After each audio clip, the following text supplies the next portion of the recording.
meant for me. Yeah, why would you bet on Goliath when we got Bet David? Valuetainment, giving values contagious. This world of entrepreneurs, we can't no value to haters. I be running, homie, look what I become. I'm the one. All right, buddy, make some noise. Let's go.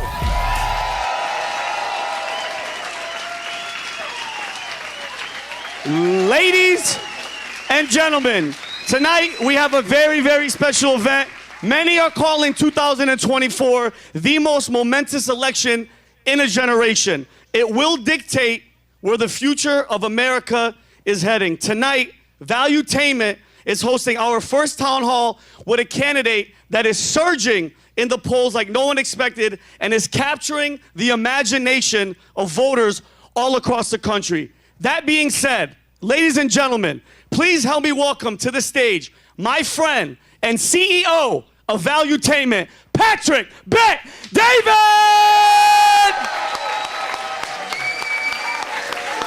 right.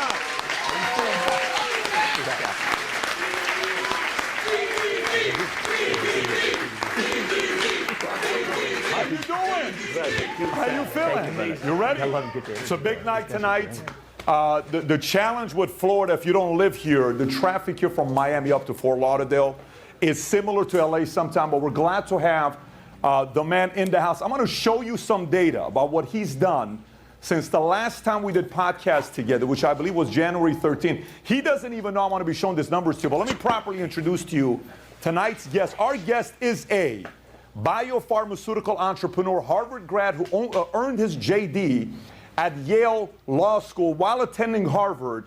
He was an intern at Goldman Sachs. In 2014, he founded the pharmaceutical company Roivant Sciences, a company created to purchase patents from larger pharmaceutical companies, something we'll be talking about tonight, for drugs that had not yet been successfully developed and bring them to the market. In 2022, he co-founded Stripe Asset Management, an investment firm that opposes ESG. Some of you are aware of ESG. You're not happy about ESG. He co-founded that company just to strictly fight against it.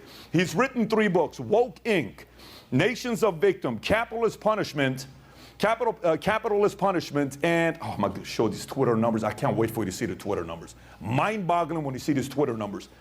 According to every single poll, he went from no one knowing who he was a year ago.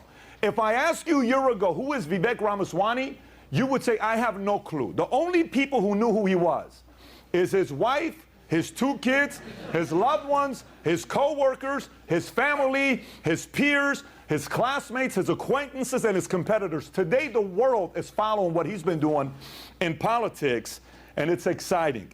He's one of the 6 Republican presidential candidates who's qualified for the first Republican primary debate by meeting the polling and donor threshold established by the Republican National Committee. And as of June 19th, he has raised $19.1 million. Daily Mail article said the entrepreneur and political novice has caught up.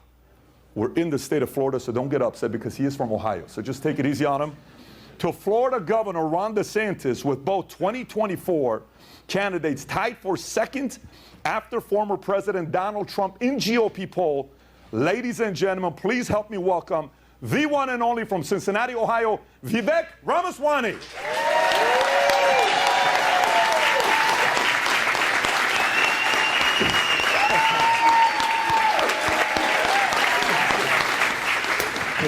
Excited to have you. You know, I want the audience to hear from you first, but before they do, I want to show something here because you're a data guy, businessman. You know, we like data, right? So I said, guys, January 13, when we did the podcast, how many Twitter followers did Vivek have? I don't know if you know how many you had. I don't. You were around 113,000. Rob, if we can pull this up. Then I said, I want us to compare him versus all the other Republican candidates. Who's performed the best plus minus? You know we like plus minus. Of course. By the number of followers and percentage-wise, here's what it looks like. Rob, if you want to pull it up. Here's what we found out, okay? Here's what we found out. At the bottom, this is very confusing when you look at this. Mike Pence, the former vice president, when he started January 13, when you were on the podcast, he had 5.83 million followers. He today's at 5.7. The only candidate whose followership went down 2.2%. So people said, don't run, go home, we don't want you. I'm just giving you data. Governor Christie went from 843 to 875, roughly a 4% increase. You got Tim Scott went from 709 to 760. That's a 7% increase. Nikki Haley went from 849 followers to 939, 10% increase. You got Governor DeSantis. We wanted to make sure we get both of his accounts. His governor account went up 15%. His personal account went up 31%. You got Tim Scott's personal account that he created went up 180%. But you went from 174,000 followers to 857, 392% of followership. And by the way, the reason why I'm showing this is because this doesn't happen accidentally. I see you all over the place, sitting down talking to people, people who like you, people who don't like you, yet you're respectful, you're confident, you're poised. There's something America loves about you. Before we go through my questions, would you mind taking a minute or two, share with the audience what's on your mind? You're on the trail right now, so we're all curious to know what you're thinking about. Just take a couple minutes and share with the audience what you're thinking about. Well, first of all, it's good to be with you guys here tonight, and I tell you, you guys got here early. I love you guys. I love the energy in this room tonight. So the last few days, I'm going to tell you a funny story. You bring it up on Twitter. I'll tell you something I saw on Twitter yesterday. So we were in Nashville, we were in Ohio, we were in Washington, D.C., New Hampshire. Now we're here within 5 days.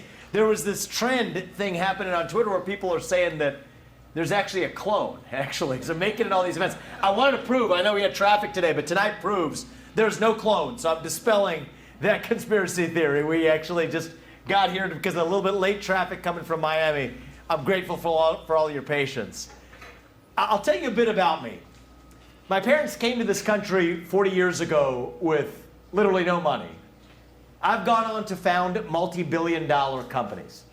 I did it while getting married, raising our 2 sons. That's the American dream.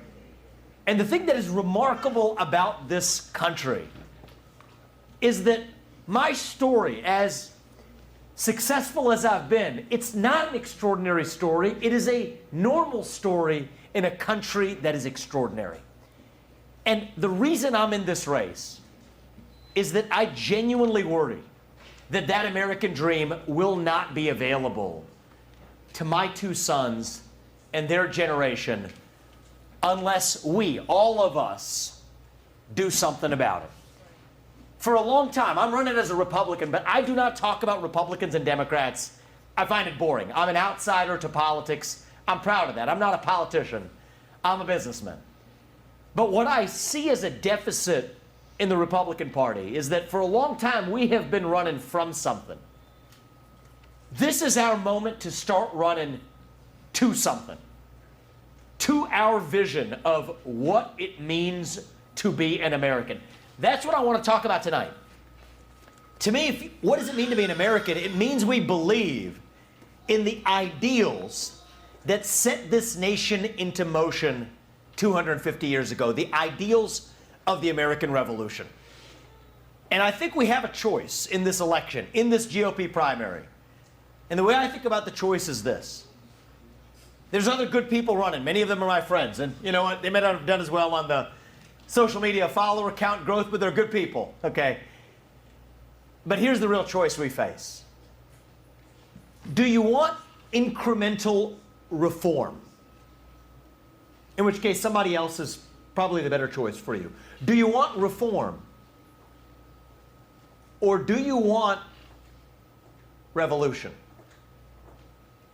I stand on the side of the American Revolution. I am not a super PAC puppet.